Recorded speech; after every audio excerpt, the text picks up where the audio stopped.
film it to show how it works. So we've got a boiler unit under the counter. Are you filming right now?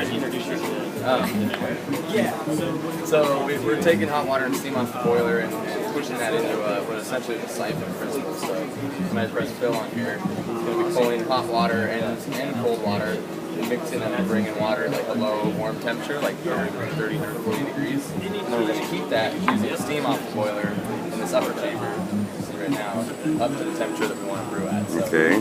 For this recipe, we're going to brew at 185 degrees. And once it hits 185, it's going to drop back down, and we're going to brew it. So we use these pistons, and that's our filter system. They're a photo-chem etched piston that allows us to do coffee or teas. So we can vary generally with coffee, we vary the filter sizes, so we can get different mouthfeels and stuff. With tea, we haven't played around with that as much. Much difference.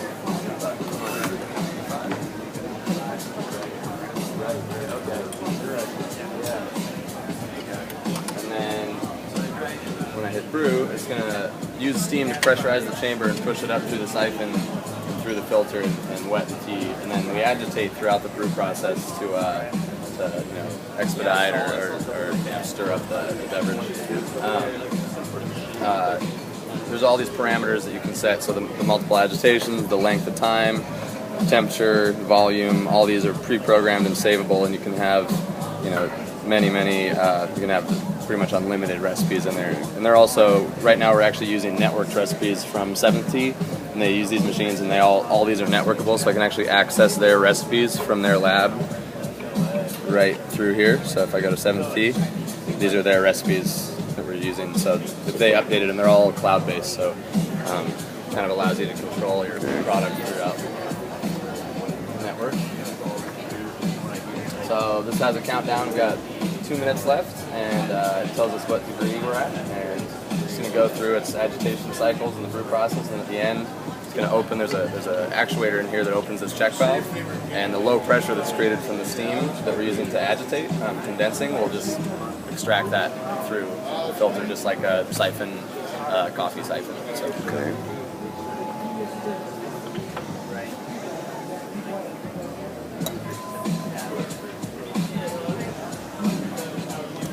So people have to have a little bit of patience, 1 minute, 2 minutes to wait.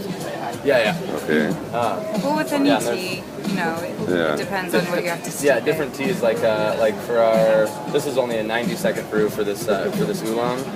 This black pearl, they have it 180, so more like 3 minutes. So you can really play with it. And a lot of the times what we'll do is just have somebody do their own brew, right? So just do it in a kettle, however you would do that tea, and then we'll use that as a platform to build off of it. So we'll try and brew the exact same cup of tea, but in like half the time. So you can just adjust those parameters, the temperature, the dose a little bit, and figure out exactly what recipe is going to make that exact tea.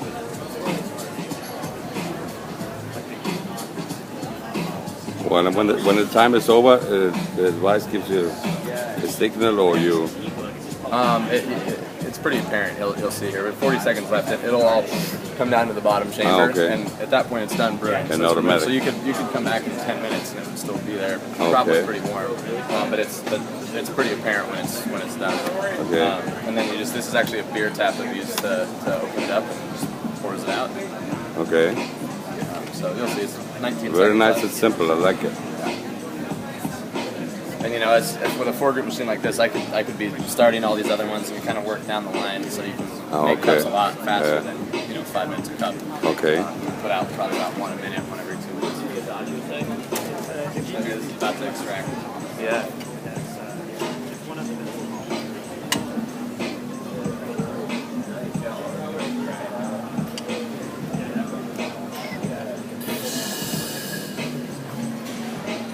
The vacuum brake on this.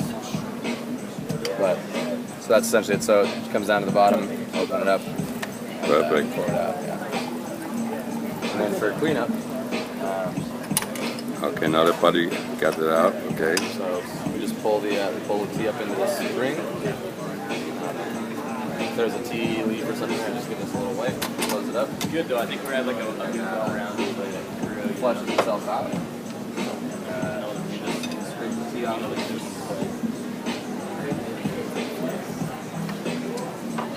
little rinser that back flushes the filter and cleans it out. Super. Pretty perfect. The rinser that comes with the machine. The rinser doesn't come with the machine, but everything else does. We need to figure out a cheaper way to manufacture these because we actually don't even make money on them when we sell them. They're really motley. Like you can see under here, it's a giant stainless thing. It allows you to spray water from like all sides, so it's kind of an expensive thing. But you can do it just as easily with a